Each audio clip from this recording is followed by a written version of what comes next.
Bonjour à toutes et à tous et bienvenue dans cette nouvelle critique vidéo, aujourd'hui consacrée à un film sorti le 12 février 2014 en France. Et ce film, c'est un film français, pour une fois, parce que je n'en ai toujours pas fait. C'est La Belle et la Bête, donc la version 2014, réalisée par Christophe Gans, avec en tête d'affiche Vincent Cassel dans le rôle de la Bête, Léa Seydoux dans le rôle de la Belle, et André Dussolier qui joue le père de la Belle, et une tripotée aussi d'acteurs français. J'ai reconnu dans les deux sœurs de la Belle, j'ai reconnu Audrey Lamy et Sarah Giraudot, si je me souviens son nom. Mais après, d'autres acteurs qu'on a vus dans divers films dont je n'ai pas retenu les noms. Il y a beaucoup d'acteurs assez connus. Donc, super production française. Hein, voilà, le film a un budget annoncé de 33 millions d'euros. Donc, en moyenne, un film français, c'est 5 millions. C'est un peu plus, quoi, maintenant. Donc c'est un gros film, avec un gros budget effets spéciaux. Tout le film quasiment tout le film a été tourné sur fond vert.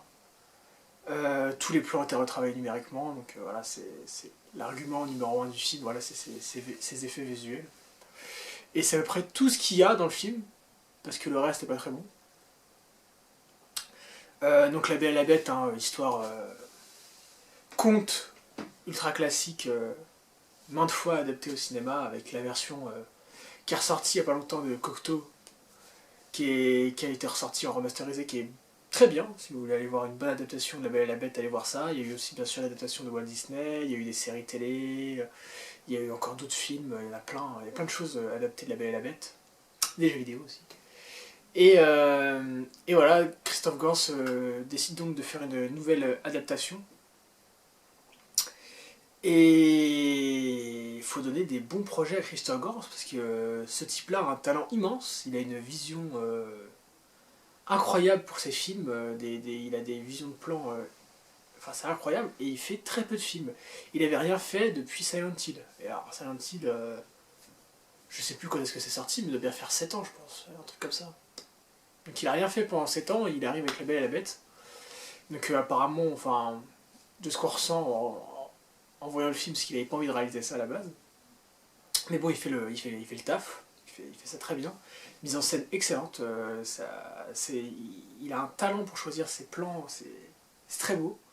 La direction artistique est excellente aussi, les effets visuels sont excellents. Voilà, on pouvait un peu avoir peur en regardant la bande-annonce, mais les effets visuels de la bande-annonce sont pas finis. Voilà, des versions alpha ou bêta des effets visuels, donc c'est pas fini. Alors que la version finale est beaucoup mieux. Et il y a des plans vraiment très très beaux. Je sais pas si c'est de la motion capture, enfin Vincent Cassel a fait la motion capture en gros de la bête. Et elle est bien aussi, c'est bien foutu. Mais voilà, il y a un gros problème de rythme et de scénario. Donc pour faire le pitch rapide, le réalisateur expliquait qu'il voulait revenir aux origines du conte, enfin repartir du conte et adapter d'une nouvelle façon le conte. Donc c'est l'histoire d'un marchand, donc interprété par André Dussolier, qui a qui a 6 enfants je crois, trois garçons et 3 filles, je crois, si je me souviens bien, et qui est veuf depuis la naissance de sa petite dernière, qui est donc belle. Et un jour, ce marchand perd toute sa fortune. Il envoie des navires récolter divers trésors, je ne sais où, et qui sont pris dans une tempête, donc ils perdent toute la fortune, donc ils sont obligés de partir se cacher à la campagne pour cacher leur misère. Vous devriez voir comment ils ont l'air misérables dans le film quand même. Mais voilà, donc ça doit se passer 1810, je crois, j'ai lu. Je crois que c'est 1810 que j'ai lu l'histoire. Et voilà, et donc un jour il apprend qu'un de ses bateaux a été retrouvé, et donc il pense pouvoir récupérer toute la cargaison de son navire et pouvoir renflouer ses caisses. Mais que nenni, il ne peut pas, et il erre jusqu'au château de la Bête la nuit sous une nuit hivernale très enneigée. Il devait ramener des cadeaux pour ses enfants, parce qu'il pensait qu'il était à nouveau riche, donc la première chose qu'ils veulent faire c'est dépenser leur argent. Extrêmement logique après plusieurs mois de disette comme ça. Mais bon, c'est voulu. Et il vole une rose, et les fameuses roses de la Belle et la Bête. Et la Bête lui dit tu as 24 heures pour revenir, sinon je te tue. Enfin, une vie pour une rose, si tu reviens pas, je tue toute ta famille. Bien sûr, ta préférée en dernière, celle à qui tu voulais offrir la rose, parce que Belle ne voulait qu'une rose, voilà. Et Belle décide donc de partir à la place de son père, voilà, de prendre sa place, pour pas qu'il soit tué. Et la Bête, bien sûr, va tomber amoureux de Belle, et inversement aussi. Et tout finira bien dans le meilleur des mondes, parce que voilà, vous connaissez tous l'histoire de la Belle et la Bête. Donc c'est à peu près l'axe qui est voulu, c'est ça. Et c'est plus axé sur l'histoire de la Bête. C'est ce qui explique Gans. Alors qu'on s'en fout un peu. Mais bon, si vous voulez axer ça sur la Bête, c'est son choix. Et c'est fou, comme c'est des problèmes de rythme énormes. La Belle, premier truc, c'est déjà, il veut faire un film axé sur la Bête, mais il passe 3/4 d'heure sur la Belle avant.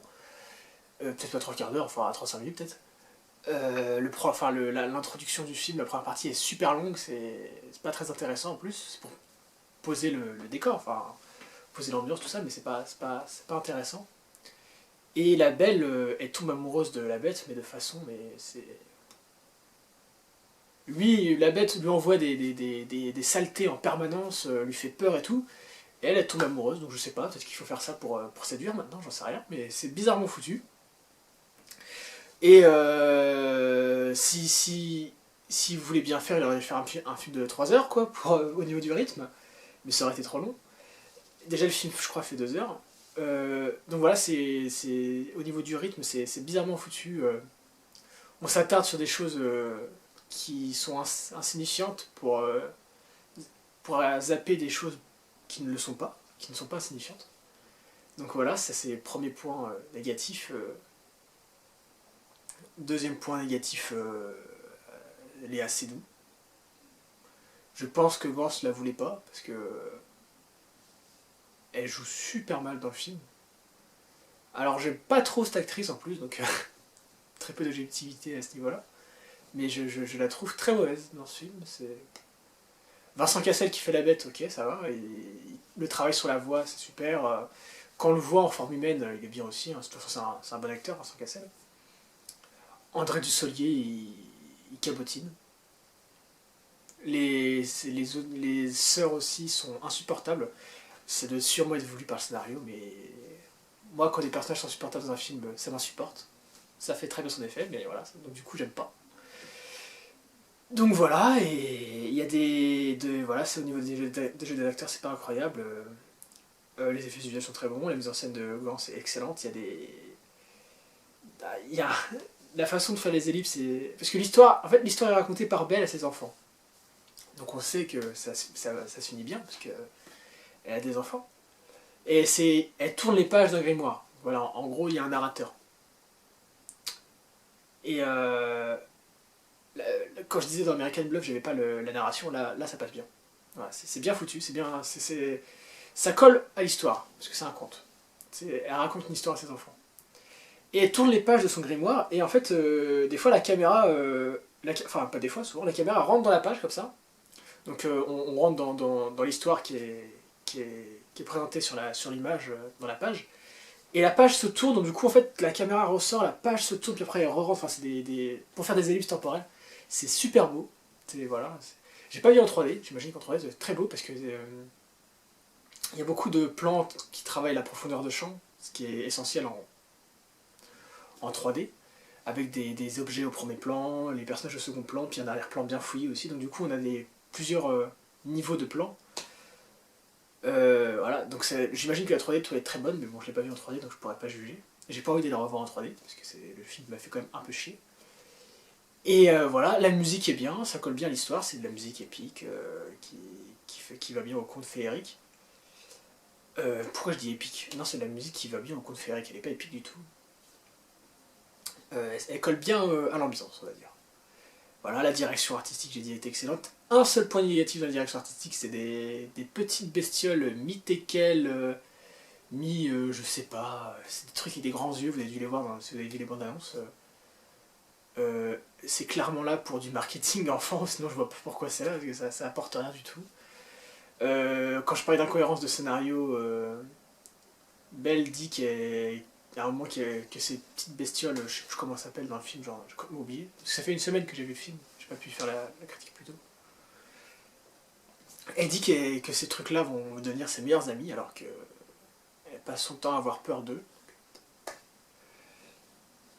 Voilà, j'ai plus en tête toutes les incohérences de scénario, mais il y en avait pas mal. Et voilà, je vais conclure parce que pour avoir fait à peu près tout le tour du film. Donc La Belle et la Bête, j'aimerais bien que Christophe Gans, enfin pour lui, le film marche, même s'il est pas excellent, pour qu'il puisse enfin faire des projets qui lui tiennent à cœur. Je sais qu'il veut faire Raon ou des choses comme ça, mais laissez-le faire ce qu'il veut, parce que ce type a énormément de talent.